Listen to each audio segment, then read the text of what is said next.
Ma femme m'a annoncé qu'elle passerait un mois avec son ex-mari. Je l'ai laissé partir et lui ai retiré le train de vie qu'elle chérissait tant. C'était un mardi soir quand Gabrielle rentra de son cours de yoga. Elle avait l'air différente, nerveuse, agitée. Elle posa son sac sur la table de la salle à manger et me regarda avec une expression qui se voulait décontractée, mais trahissait quelque chose de plus profond. 7 ans de mariage, assez pour que je connaisse chacun de ses gestes, chaque micro-expression qu'elle tentait de dissimuler. René, il faut qu'on parle, dit-elle finalement. Ces 4 mots suffirent pour que je comprenne que la conversation à venir ne porterait ni sur les meubles du salon, ni sur nos prochaines vacances. Je m'assis sur le canapé. Elle resta debout, jouant nerveusement avec son alliance. Cette bague en or blanc sertie de diamants qui m'avait coûté 3 mois de salaire. J'ai beaucoup réfléchi ces derniers temps, commença-t-elle. Je crois que j'ai fait une erreur en t'épousant. Les mots tombèrent comme des pierres dans l'eau calme. Je ne criai pas, n'explosai pas. J'attendis simplement qu'elle continue. Diego m'a contacté il y a 3 mois, avoua-t-elle en parlant de son ex-mari. On s'est parlé, rien de physique, juste des conversations, mais j'ai réalisé qu'il y a toujours quelque chose entre nous. Diego, son premier mari, avec qui elle avait été mariée 2 ans avant de me rencontrer, un homme immature et irresponsable, selon ce qu'elle m'avait raconté à l'époque. Qu'est-ce que tu veux, Gabrielle ? Demandai-je d'une voix trop calme. Elle se mordit la lèvre. Je veux un mois, juste un mois avec Diego, pour voir si ce que je ressens est réel ou juste de la nostalgie. Si je me trompe, je reviens et on continue comme avant. Ma femme, celle qui partageait mon lit chaque nuit, qui portait mon nom, qui vivait dans la maison que je payais, venait de me demander la permission de passer un mois avec son ex. Et je suis censé faire quoi pendant ce mois ? Juste attendre ? Ne rien changer ? C'est seulement un mois, René. Si tu m'aimes vraiment, tu me donneras cet espace pour clarifier mes sentiments. La manipulation déguisée en amour. Je la regardais longuement. Gabrielle avait été mon monde pendant 7 ans. Je l'avais rencontrée quand elle travaillait comme réceptionniste dans un hôtel et que je venais de lancer mon entreprise d'import-export. Elle avait quitté son travail 2 ans après notre mariage, prétextant que le stress la rendait malade. Les cours de yoga avaient suivi, puis les sorties entre amis, les soins en spa, les achats constants, tout payé par moi. D'accord, dis-je finalement. Tu peux avoir ton mois avec Diego. Son visage s'illumina de soulagement. Mais il y a des conditions, ajoutai-je. Pendant ce mois, tu vivras chez lui, pas ici. Tu expérimenteras la vraie vie avec Diego, sans aucun des conforts que tu as maintenant. Après ce mois, on prendra des décisions définitives. Soit tu es avec moi complètement, soit tu ne l'es pas. Gabriel acquiesça rapidement. Ça me paraît juste, je pars demain. Cette nuit-là, je restais éveillé dans mon bureau, regardant la ville illuminée par la fenêtre. Et c'est dans ce silence de l'aube que je pris ma décision. Si Gabrielle voulait expérimenter la vie avec Diego, elle l'expérimenterait dans sa totalité. Sans mes cartes de crédit, sans ma maison, sans mon argent. À 6 heures du matin, pendant qu'elle dormait encore, je passais quelques appels. Le premier à Rodrigo, mon avocat et vieil ami de l'université. Rodrigo, je sais qu'il est tôt, mais écoute-moi. Je lui racontai tout. Après un long silence, il demanda « Tu es sûr de vouloir faire ça ?»« Absolument. »« D'accord. Dans 2 heures, tout sera prêt. » Mon deuxième appel fut pour la banque. J'annulais toutes les cartes supplémentaires à mon nom que Gabriel possédait.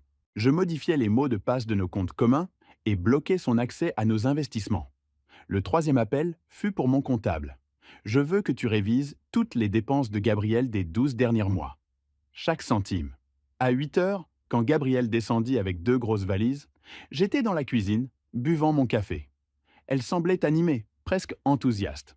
« Bonjour, dit-elle avec un sourire. Merci d'être si compréhensif, René. »« De rien. Au fait, j'ai annulé toutes les cartes bancaires à mon nom ce matin. » Son sourire se figea. « Quoi ? Les cartes, je les ai annulées.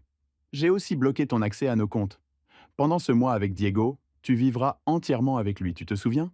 Ça signifie que tu n'utiliseras pas mon argent. » Le sang quitta son visage. « Mais j'ai besoin d'argent, René. »« Diego a un travail, non ? Je suis sûr qu'il peut subvenir à tes besoins pendant un mois.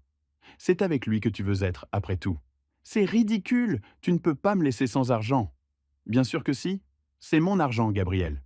Ça l'a toujours été. Tu as arrêté de travailler il y a 5 ans. Pendant tout ce temps, j'ai tout payé.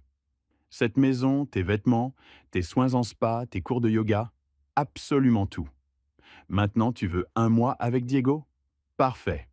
Mais ce mois sera avec l'argent de Diego, pas avec le mien. La sonnette retentit. Diego était arrivé. Gabriel me lança un regard mêlé de colère et d'incrédulité avant de saisir ses valises et de se diriger vers la porte. Diego conduisait une vieille berline qui devait avoir au moins 15 ans. Il descendit pour l'aider avec les bagages, l'air confus quand elle lui expliqua quelque chose à voix basse. Il me regarda. Je le regardai en retour. Aucun mot ne fut échangé.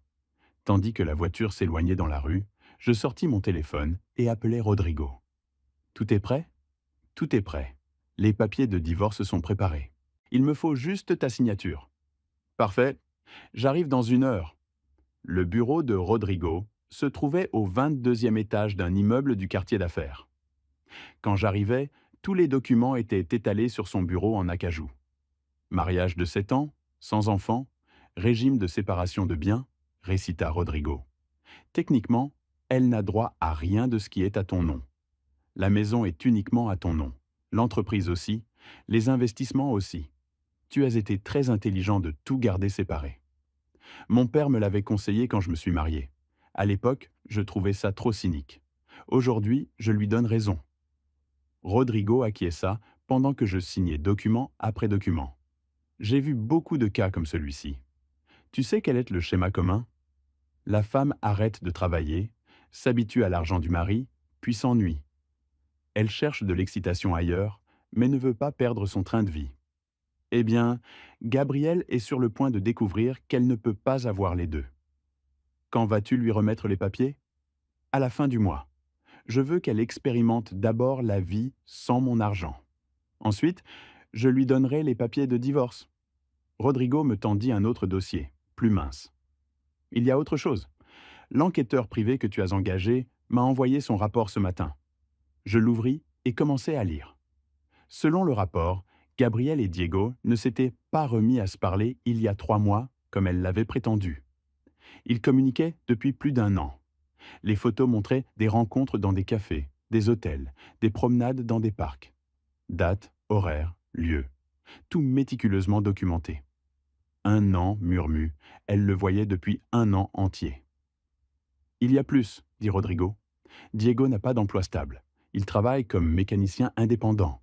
Il gagne à peine de quoi payer le loyer d'un petit appartement dans un quartier populaire.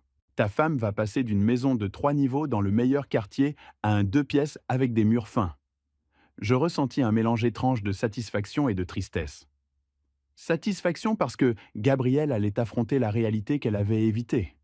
Tristesse parce que j'avais gaspillé 7 ans avec quelqu'un qui ne me valorisait clairement pas. Les 3 premiers jours après le départ de Gabrielle furent étrangement paisibles. La maison était silencieuse, mais d'un silence agréable. Pas de vêtements traînant partout, pas de télévision à plein volume, pas de plaintes constantes.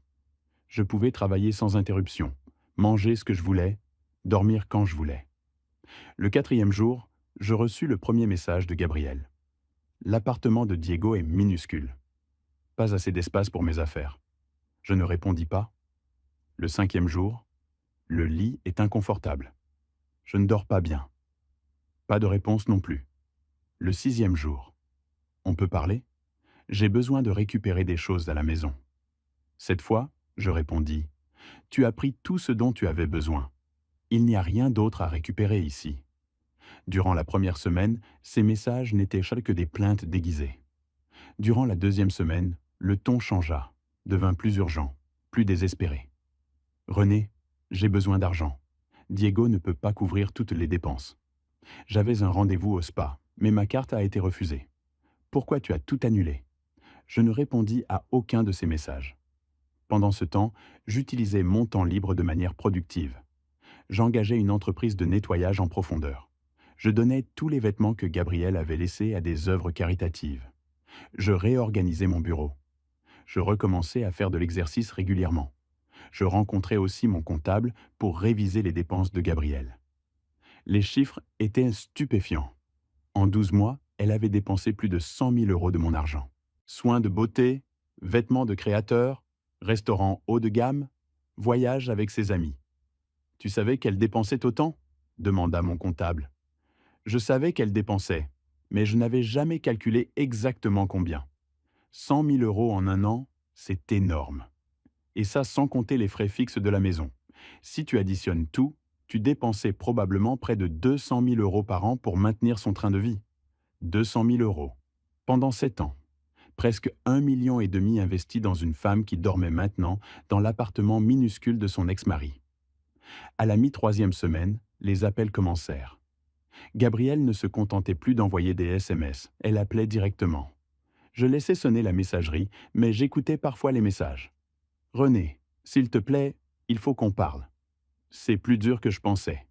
Diego et moi, on s'est disputés à cause de l'argent. Je peux revenir à la maison juste pour prendre quelques affaires? S'il te plaît, appelle-moi. 3 semaines sont passées. Plus qu'une semaine. Mais j'ai besoin de savoir qu'on pourra parler quand ce sera fini. Chaque message révélait plus de désespoir. Gabrielle découvrait ce que je savais déjà. Diego ne pouvait pas lui offrir le train de vie auquel elle s'était habituée. Le 25e jour, je reçus un appel d'un numéro inconnu. Quelque chose me poussa à répondre. « René ?» C'était une voix de femme que je ne reconnus pas immédiatement. « Qui est à l'appareil ?»« C'est Lorena, la sœur de Gabrielle. Il faut qu'on parle de ma sœur. » Lorena. Je l'avais rencontrée à notre mariage et peut-être 2 ou 3 fois après. « Que se passe-t-il » demandai-je, mon ton neutre. Gabrielle traverse une période difficile. Elle est venue chez moi hier soir en pleurant. Elle dit que tu l'as abandonnée, que tu lui as tout retiré. C'est vrai? Je me renversai dans ma chaise. Elle t'a dit pourquoi je l'ai laissée sans rien? Comment ça? Elle a dit que vous vous étiez disputés et que tu avais décidé de la punir financièrement. Version intéressante. Elle t'a dit qu'elle m'avait demandé la permission de passer un mois avec son ex-mari? Qu'elle m'avait dit avoir besoin de ce temps pour décider si elle voulait rester mariée avec moi ou retourner avec lui? Long silence à l'autre bout. Elle n'a pas mentionné ça, répondit finalement Lorena, sa voix devenue plus douce. Elle a dit que vous aviez besoin de temps séparés à cause de problèmes conjugaux. Lorena, ta sœur a 32 ans. Pendant les 5 dernières années, elle n'a pas travaillé un seul jour. J'ai absolument tout payé. Quand elle m'a demandé ce mois avec Diego, j'ai accepté. Mais je lui ai clairement dit que ce mois se passerait en vivant complètement avec lui, pas en utilisant mon argent pendant qu'elle couchait avec un autre homme. Autre silence, plus long cette fois. Je ne savais pas, admit-elle. Gabrielle nous raconte toujours sa version des choses. Maintenant que tu le dis, ça a du sens. Elle a toujours eu cette capacité à manipuler les situations pour se faire passer pour la victime. Exactement. Et franchement, Lorena, ce qui se passe entre Gabrielle et moi n'est plus ton problème ni celui de ta famille. Elle recevra bientôt des papiers de divorce. Tu as déjà pris la décision de divorcer? C'est elle qui a pris cette décision quand elle a décidé que notre mariage valait moins qu'un mois de nostalgie avec son ex. Je ne fais que formaliser ce qu'elle a choisi. Les 5 derniers jours du mois s'écoulèrent avec une lenteur délibérée. Chaque matin, je me réveillais tôt, prenais mon petit déjeuner sur la terrasse et passais la journée à développer mon entreprise. Avec la clarté mentale que m'apportait l'absence de Gabrielle, je récupérais d'anciennes connexions et conclus 3 nouveaux contrats qui augmenteraient mes revenus de 30%. Gabrielle envoyait des messages chaque soir. « Diego et moi, on s'est encore disputé pour l'argent. Cet appartement est si petit, notre maison me manque. » Je ne répondais jamais. Mon silence était intentionnel. La veille de notre rendez-vous programmé, Rodrigo arriva chez moi avec une grande boîte remplie de documents. Les papiers de divorce étaient au sommet, mais en dessous se trouvait autre chose. Des preuves. Photos, relevés bancaires, historique de messages, le rapport complet de l'enquêteur privé. Tout organisé chronologiquement, montrant année après année la manipulation financière et émotionnelle, culminant avec la dernière année d'infidélité. « Tu es sûr de vouloir faire ça ?» demanda Rodrigo pendant que nous organisions les documents. « Tu pourrais simplement lui donner les papiers de divorce et en finir. »« Je pourrais, acquiesçai-je. Mais Gabrielle doit comprendre exactement pourquoi elle perd tout. Elle doit voir noir sur blanc ce qu'elle a fait. Le 30e jour arriva avec un ciel dégagé. Je me levais tôt, fis de l'exercice, me douchais et m'habillais de manière décontractée mais présentable. Gabrielle devait arriver à 15 heures. À 14h45, j'entendis une voiture s'arrêter devant chez moi. Je regardai par la fenêtre et vis la vieille berline de Diego. Gabrielle descendit du siège passager. Elle avait changé. Ses cheveux, habituellement parfaitement coiffés, paraissaient négligés avec les racines apparentes. Elle portait un jean et un t-shirt simple. Son visage, sans le maquillage professionnel habituel, montrait des cernes et de la fatigue. J'ouvris la porte avant qu'elle ne sonne. « Bonjour », dit-elle doucement. « Bonjour, Gabrielle. Entre. » Elle entra lentement, regardant autour d'elle comme si elle voyait la maison pour la première fois. Tout était impeccablement propre et ordonné. « La maison a l'air différente ?» commenta-t-elle. « Plus organisée, acquiesçai-je. »« Assieds-toi. Tu veux un café ?»« Oui, s'il te plaît. » Elle s'assit sur le canapé. J'allai à la cuisine, préparai 2 tasses de café et revins. Je lui tendis une tasse et m'assis dans le fauteuil en face d'elle. Pas à côté. Ce petit détail ne passa pas inaperçu. « Bon, » commença-t-elle en prenant une gorgée, « le mois est passé. »« Oui, il est passé. » « René, j'ai beaucoup appris pendant ce temps. Sur moi-même, sur ce que je veux vraiment. Diego et moi, ça n'a pas fonctionné comme je pensais. La réalité était très différente de mes souvenirs. Son appartement est minuscule. Il travaille toute la journée et rentre épuisé. On n'a pas d'argent pour faire quoi que ce soit. Ce n'est pas la vie que je veux. Je comprends, dis-je sans émotion. Et j'ai réalisé autre chose, continua-t-elle. J'apprécie tellement ce qu'on avait. Cette maison, notre vie ensemble. J'ai été stupide, René. J'ai risqué tout ça pour de la nostalgie. Je pris une gorgée de café. Est-ce qu'on peut réessayer ? Demanda-t-elle finalement. Je sais que j'ai fait une erreur terrible, mais tout le monde mérite une seconde chance. On pourrait aller en thérapie de couple, on pourrait... Tu sais combien tu as dépensé l'année dernière ? L'interrompis-je. Elle cligna des yeux, confuse. Quoi ? L'année dernière. Tes dépenses personnelles. Tu as une idée du montant ? Je ne sais pas.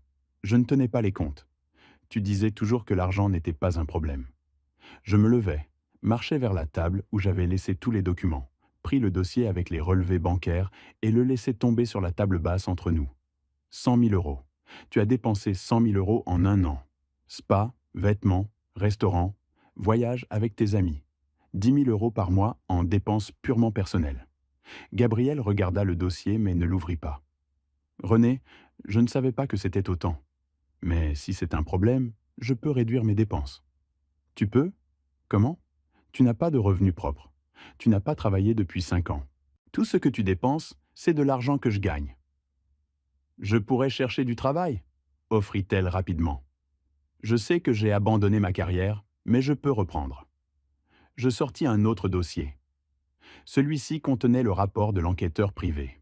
Je l'ouvris et commençai à sortir les photos une par une, les plaçant sur la table. Gabrielle et Diego dans un café. Gabrielle et Diego marchant main dans la main dans un parc. Gabrielle et Diego entrant dans un hôtel. Photo après photo, la couleur disparut du visage de Gabrielle. « Qu'est-ce que c'est ? Tu m'as dit que Diego t'avait contacté il y a 3 mois, dis-je calmement. Mais ces photos montrent que vous vous voyez depuis plus d'1 an. Une année entière d'infidélité, Gabrielle. Une année de mensonges. » Ses mains tremblaient en regardant les photos. « René, je peux expliquer ?» ?»« Tu n'as pas besoin d'expliquer. Les photos parlent d'elles-mêmes. Mais il y a autre chose. » Je sortis le dernier dossier. Les papiers de divorce. Je les posai soigneusement sur les photos. « Qu'est-ce que c'est ?» demanda-t-elle, bien qu'elle le sache déjà. « Des documents de divorce. Ils sont prêts. Il ne manque que ta signature. » Les larmes commencèrent à couler sur ses joues. « Non, René, s'il te plaît. Je sais que j'ai fait des erreurs, mais on peut les surmonter. 7 ans de mariage doivent bien signifier quelque chose. Tu as raison. 7 ans devraient signifier quelque chose. Ils devraient signifier loyauté, respect, Quand ton partenaire travaille 60 heures par semaine pour te donner le train de vie que tu veux, tu devrais au moins avoir la décence de ne pas coucher avec ton ex-mari pendant une année entière. C'était une erreur. J'étais confuse. Je me sentais seule. Seule, répétai-je, ma voix se durcissant pour la première fois. Tu te sentais seule pendant que tu dépensais mon argent dans des restaurants chics avec tes amis? Tu te sentais seule pendant tes week-ends au spa? Tu te sentais seule pendant que je travaillais pour payer tout ça? Elle n'avait pas de réponse. Elle pleurait simplement. Gabriel, pendant ce dernier mois, j'ai eu beaucoup de temps pour réfléchir à notre mariage. Et j'ai réalisé quelque chose. Tu ne m'as jamais aimé. Tu aimais ce que je pouvais te donner. La maison, l'argent, le train de vie. Mais moi, en tant que personne, tu ne m'as jamais vraiment valorisé. Ce n'est pas vrai, protesta-t-elle faiblement. Je sortis mon téléphone et ouvris les messages qu'elle m'avait envoyés pendant le mois. Je les lus à voix haute. L'appartement de Diego est minuscule. Le lit est inconfortable. Diego ne peut pas couvrir toutes les dépenses. Ma carte a été refusée au spa. Pas un seul message disant que je te manquais. Pas un seul sur notre connexion émotionnelle. Seulement des plaintes sur le manque de confort matériel. Ses sanglots s'intensifièrent. S'il te plaît, René, donne-moi une autre chance. Je serai meilleur. Je changerai. Il est trop tard pour les promesses. Le divorce sera prononcé. Étant donné qu'on a un régime de séparation de biens et que tu n'as aucun droit légal sur ce qui est à mon nom, le processus sera rapide, probablement finalisé dans 3 mois. Et qu'est-ce que je suis censé faire, moi? Sa voix était pleine de panique. Je n'ai pas de travail, pas d'argent, rien. Tu as Diego, l'homme pour qui tu as risqué notre mariage. Tu peux rester avec lui, trouver du travail ou retourner chez ta famille. Mais ces options ne me concernent plus. Je me levai, indiquant que la conversation était terminée. Il faut que tu partes maintenant. S'il y a quelque chose à toi que tu as laissé et dont tu as vraiment besoin, tu peux coordonner avec Rodrigo, mon avocat. Voici sa carte. Mais je ne veux plus de communication directe avec toi, sauf par l'intermédiaire d'avocats. Elle se leva lentement, comme en transe. Elle marcha vers la porte, s'arrêta, se retourna vers moi une dernière fois. Il n'y a vraiment rien que je puisse dire ou faire pour changer ta décision? Je la regardai directement dans les yeux. Absolument rien. Elle sortit sans un mot de plus. Par la fenêtre, je la vis monter dans la voiture de Diego. Même de loin, je pouvais voir qu'elle pleurait. Je fermai la porte, retournai au salon et, pour la première fois en un mois entier, je ressentis quelque chose que je n'avais pas ressenti depuis des années. Une paix complète. 4 jours après ma dernière conversation avec Gabriel, Rodrigo m'appela. Gabriel a engagé un avocat, Mauricio Salazar. Tu le connais? Je connaissais le nom. Salazar était connu en ville pour prendre des cas de divorce compliqués, surtout ceux où il essayait d'extraire le maximum d'argent du conjoint aux ressources les plus importantes. Qu'est-ce qu'ils argumentent? Essentiellement, ils tentent d'établir que même si vous avez techniquement une séparation de biens, elle a contribué de manière significative au mariage par les tâches domestiques et le soutien émotionnel. Ils veulent que le juge lui accorde une compensation financière. Je ris sans humour. Contribution domestique? On avait un service de ménage 3 fois par semaine. Je cuisinais la plupart du temps. Quelle contribution exactement? Je sais, c'est une stratégie désespérée, mais Salazar est connu pour être convaincant. Il me faut tous les reçus du service de ménage, des restaurants, tout ce qui prouve qu'elle ne faisait pas de tâches domestiques intensives. Je passai la semaine suivante à rassembler les preuves. Facture de restaurant montrant qu'on mangeait dehors au moins 5 fois par semaine. Reçu du service de ménage, relevé bancaire montrant les paiements à une blanchisserie de luxe parce que Gabriel refusait de laver son propre linge. Durant cette période, plusieurs personnes de notre cercle social me contactèrent. Certaines étaient sincèrement solidaires, d'autres curieuses. Mais un groupe particulier me surprit. Des femmes qui avaient été amies avec Gabriel. La première à m'appeler fut Patricia. René, je dois te dire quelque chose que j'aurais dû te dire il y a longtemps. Gabrielle parlait de toi de manière horrible quand elle était avec nous. Elle disait que tu étais ennuyeux, que tu ne servais qu'à payer ses factures, qu'elle méritait quelqu'un de plus excitant. Les mots firent mal, non parce qu'ils me surprenaient, mais parce qu'ils confirmaient ce que j'avais toujours soupçonné. Pourquoi me racontes-tu ça maintenant? Parce que j'ai appris qu'elle essaie de récupérer ton argent dans le divorce, et ce n'est pas juste. Nous savons tous qu'elle ne t'a jamais valorisé. René, si tu as besoin que je témoigne sur la façon dont elle parlait de toi, je le ferai. 2 jours plus tard, une autre amie de Gabriel me contacta avec une histoire similaire. Puis une autre. À la fin de la semaine, j'avais les témoignages de 5 femmes différentes, toutes prêtes à déclarer sur le comportement de Gabriel. C'est de l'or, dit Rodrigo quand je lui montrai les témoignages écrits. Avec ça, on ne va pas seulement nous défendre, on va démolir leurs revendications. Un mois après notre dernière conversation, je reçus un message d'un numéro inconnu. René, c'est moi. J'ai changé de numéro parce que tu as bloqué l'ancien. J'ai besoin d'argent pour payer mon avocat. S'il te plaît, juste un prêt. Son audace était presque admirable. Elle voulait que je paie l'avocat qui essayait de me soutirer de l'argent. Je ne répondis pas. Je bloquai simplement le nouveau numéro. 2 semaines plus tard, Rodrigo m'appela. Salazar s'est retiré du cas de Gabriel.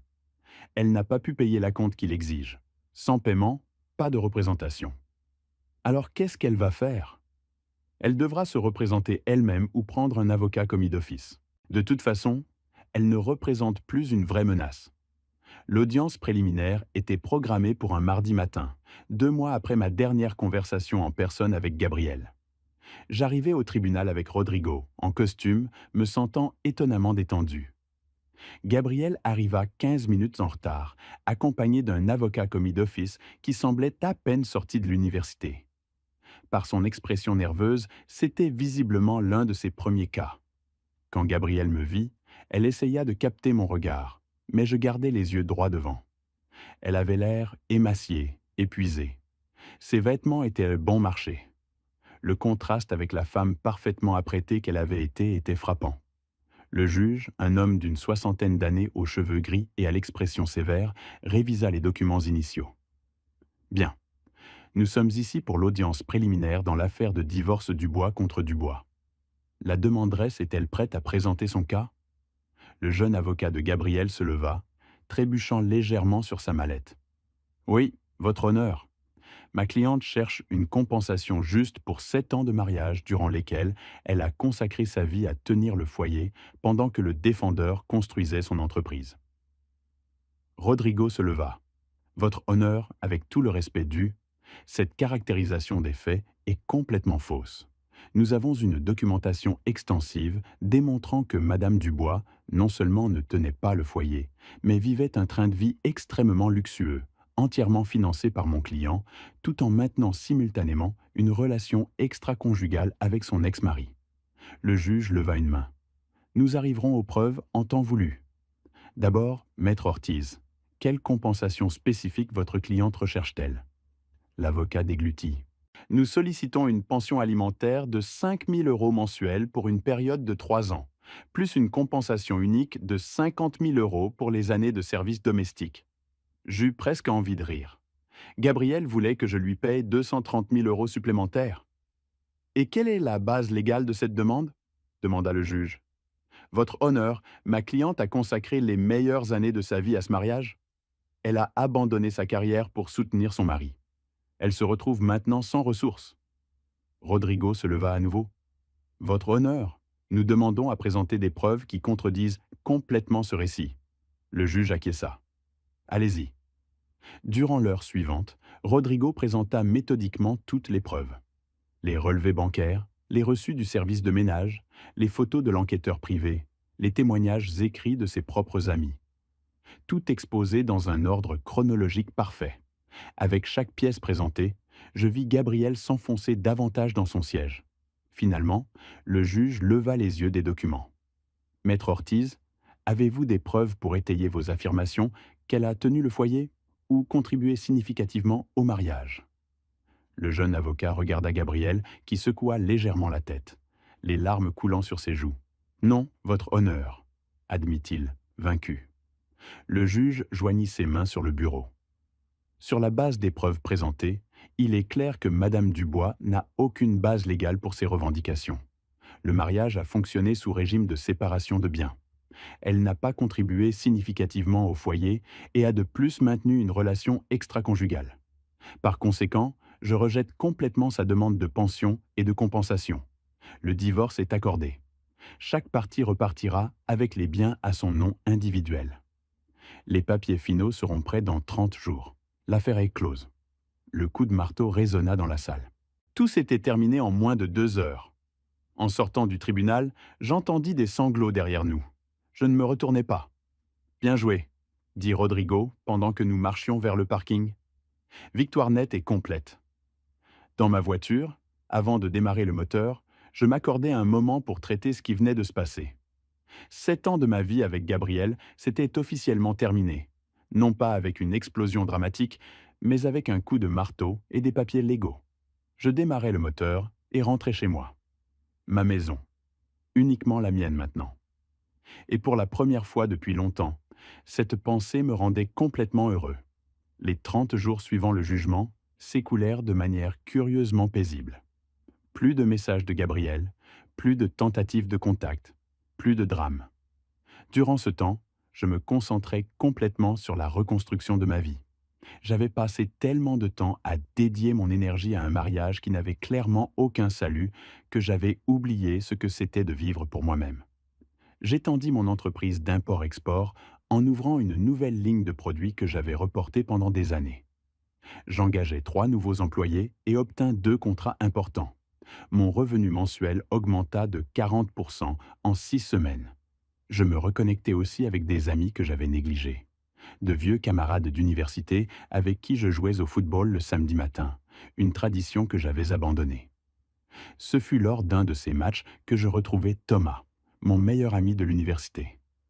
Après le match, autour d'une bière, je lui racontai tout. « Mec, j'ai toujours su que quelque chose n'allait pas dans ton mariage, » dit Thomas. Mais je ne voulais pas m'en mêler. Je sais, j'étais aveugle. Ou peut-être que je ne voulais pas voir la vérité. Tu n'as rien gaspillé, dit Thomas. Tu as appris. Et regarde où tu es maintenant. Libre, ton entreprise prospère, ta vie récupérée. Ce n'est pas du gaspillage, c'est de l'évolution.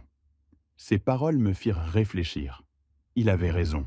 Chaque expérience, aussi douloureuse soit-elle, enseignait quelque chose de précieux. Le jour où les papiers de divorce définitif arrivèrent par courrier, je ne ressentis pas de tristesse. Je ressentis une clôture. Je signai où c'était nécessaire et, ce soir-là, je sortis dîner avec Thomas et d'autres amis pour célébrer non pas la fin de mon mariage, mais le début de ma nouvelle vie. Ce fut cette même soirée que je rencontrai Elena. Elle était la petite sœur d'un des amis de Thomas, en visite d'une autre ville. Elle était vétérinaire, avait sa propre clinique, et quand elle parlait de son travail, ses yeux s'illuminaient d'une passion genuine. Elle était indépendante, sûre d'elle, et paya sa propre addition sans y penser à 2 fois. Il n'y eut pas d'étincelle immédiate, pas de coup de foudre. Mais il y eut quelque chose de mieux, une vraie conversation. Nous parlâmes pendant des heures de nos carrières, de nos rêves, de nos expériences. Elle me raconta son divorce d'il y a 2 ans. Comment ça avait été douloureux, mais nécessaire. « Tu sais ce qu'il y a de mieux dans le fait d'être divorcé ?»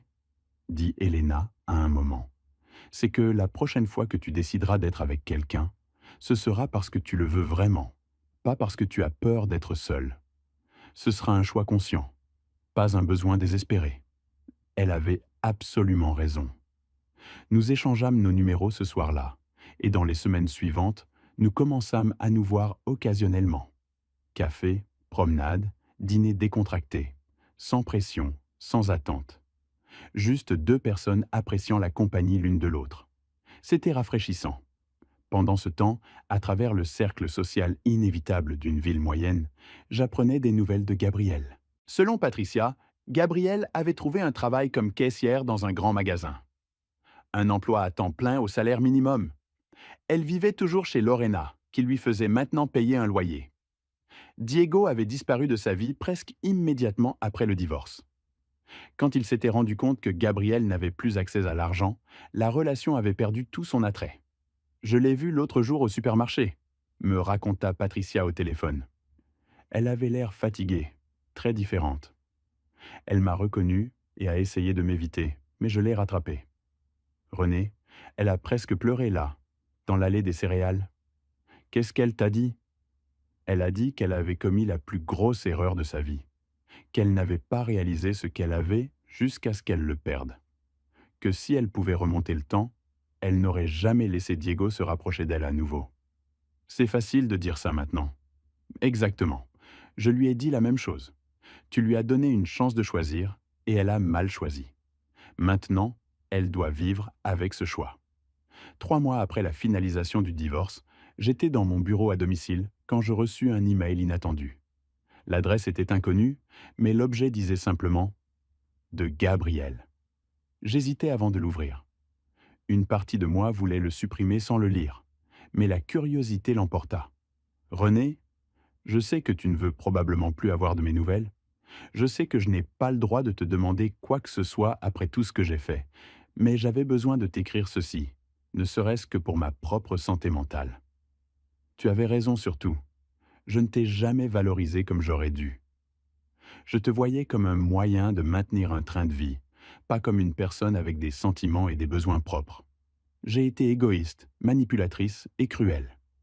Ces derniers mois ont été les plus difficiles de ma vie. Non pas à cause du manque d'argent, bien que cela aussi ait été un ajustement énorme, mais parce que j'ai finalement dû confronter qui je suis vraiment et je n'ai pas aimé ce que j'ai vu. Je travaille maintenant.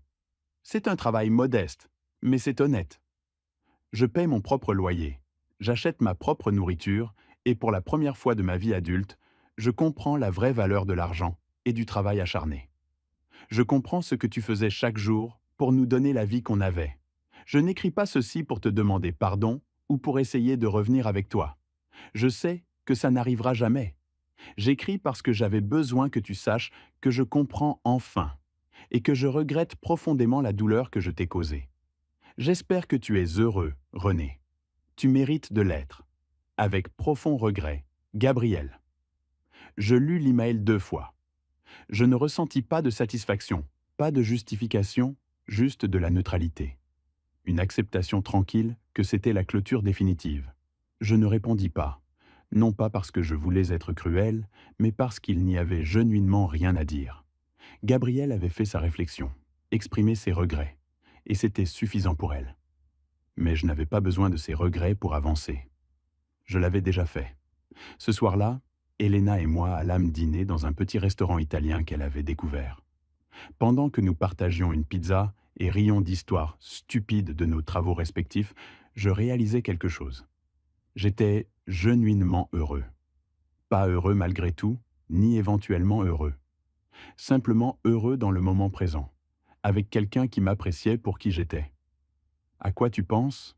demanda Elena, remarquant mon expression pensive. « À quel point ma vie est différente maintenant comparée à il y a 6 mois. Différent dans le bon sens ou dans le mauvais. Différent incroyable, dis-je. Et je le pensais complètement sincèrement. Quand le divorce avec Gabrielle s'était finalisé, j'avais pensé que le plus important était la justice, les conséquences, m'assurer qu'elle comprenne ce qu'elle avait perdu. Mais maintenant, assis en face d'Elena, je réalisais que c'était secondaire. Le vraiment important, c'était que j'avais récupéré ma vie, ma dignité et ma capacité de choisir comment je voulais vivre et avec qui. Gabrielle avait pris sa décision quand elle avait choisi de passer 1 mois avec Diego. J'avais pris la mienne quand j'avais décidé de ne plus permettre à quelqu'un de m'utiliser. Et les 2 décisions nous avaient menés exactement où nous devions être. Merci d'avoir écouté mon histoire. Si elle t'a touché, laisse un like, écris en commentaire ce qui t'a le plus parlé et abonne-toi à la chaîne. Beaucoup d'autres histoires arrivent. Ce n'est pas la fin de la mienne, c'est seulement le début de quelque chose de meilleur.